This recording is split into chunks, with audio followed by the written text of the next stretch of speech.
Welcome back. Welcome back. It is me, BrittReacts, and today we are reacting to Tim Hawkins' Wrong Psalm. Let's see what he has to say. Well, my testimonies are usually how I mess up, man. Remember, I was doing this show about 3 years ago, and it was this big deal. It was about this size, almost like 2,000 people. And I was doing this show, and I did pretty good. And after the show, they took me to this room with this table, had a pen on it. I'm like, okay, what do you want me to do here? And they said, well, we're going to let some people in, and we want you to sign autographs. And I said, okay, I can do that. And they did. They opened the door, like 100 people line up at that table for my autograph. I'm like, oh, sweet. I felt pretty good about myself. The first lady in the line, she walks up to me, and she goes, would you put your favorite Bible verse under your name for me? Just your name and then put your favorite Bible verse. He's so good at these voices. Like, okay.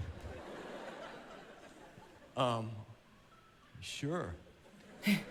Well, my favorite Bible verse is Psalm 34, verse 8. It says, taste and see that the Lord is good. Happy are those who take refuge in him. That was my favorite verse. But that night, I forgot the verse. I just blanked on it. You know how... Okay, I'm so glad that someone else will admit this. Like, memorizing Bible verses has never been my ministry. Like, since a child, like... You know, you go to Sunday school, you go to all these like Bible camps, and like you cannot retain, for whatever reason, like I cannot retain a Bible verse till this day. Like they just don't stick in my brain. I can remember song lyrics. I can remember nothing else. Like, oh, why does that happen? Especially like when you need it. You just can't pull it out of the air because you've forgotten it. I'm with you, Tim. I'm with you. But that night, I forgot the verse.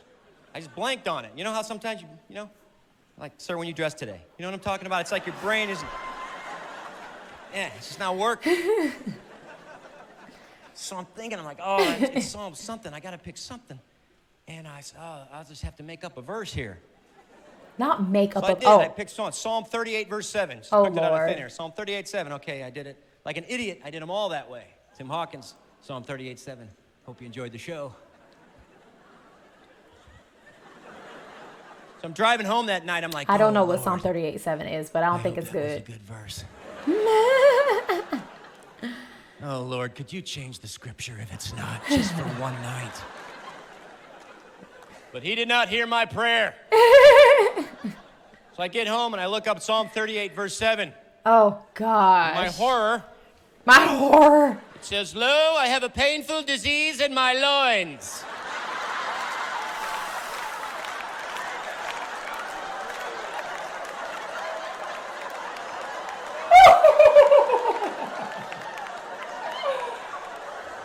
Oh, no.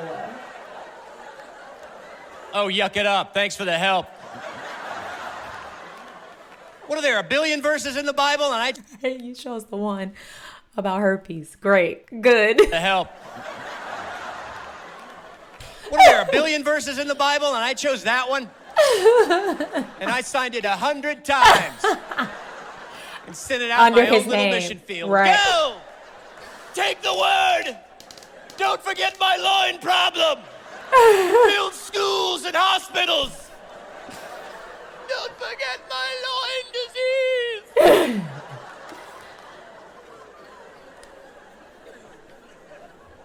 Because you know those people looked it up. Of course. You know they did. At least They half. made a big deal out of it. Come on here, sit down, kid. Sit down. This We'll is read the Tim's verse. favorite. Turn the TV off. Get over here. Here it is. Psalm 38, 7. Shh. Here it is. It says life first. Shh. I do feel like when you think of like Jesus warriors, Bible thumpers, that's their voice. Like it's a sweet Southern lady who like carries her Bible underneath her arm like this in a basket of biscuits. I'm with you, Tim. It says shh. Shh. It says life first. Shh. It says, lo, I have a painful disease.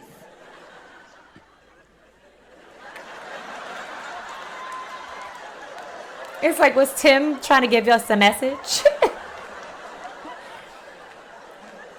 Maybe you're reading his handwriting wrong. Maybe that's on you. I shook his hand. I shook his hand. I shook that poor bird's hand. What was I doing? I knew